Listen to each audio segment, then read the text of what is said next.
రెండోది కడియం శ్రీహరి గారు మాట్లాడుతూ ఏదైతే భూముల మీద హౌస్ కమిటీ వేస్తాన్నారు ముఖ్యమంత్రి గారు అని చెప్తూ నా ఇంటికే కూడా పీక్కోలేరు అనేటువంటి అక్కడ జరిగినటువంటి కాన్వర్జేషన్. ఇక్కడ వైపు నుంచి కౌశిక్ మీరు ఏ పార్టీ చెప్పాలి అని ఒక వైపున స్పీకర్ వైపు చూపిస్తూ రెండో వైపున శ్రీహరి గారి వైపు చూపిస్తూ ఆయన అఫీషియల్ గా స్పీకర్ గారు వీరికే మైక్ ఇవ్వలేదు.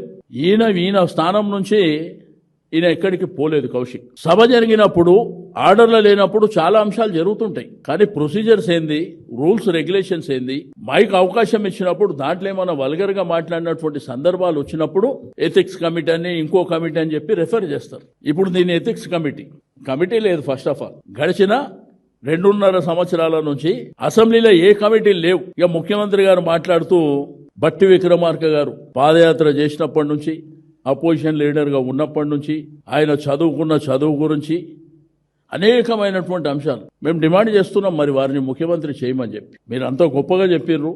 మేము కూడా బట్టి గారు అంటే గౌరవిస్తాం కాబట్టి మీరు వారిని ముఖ్యమంత్రిగా చేయాలని చెప్పి మేము డిమాండ్ చేస్తున్నాం. మా పార్టీ తరఫున మా సంపూర్ణమైనటువంటి సహకారం కూడా ఉంటుంది.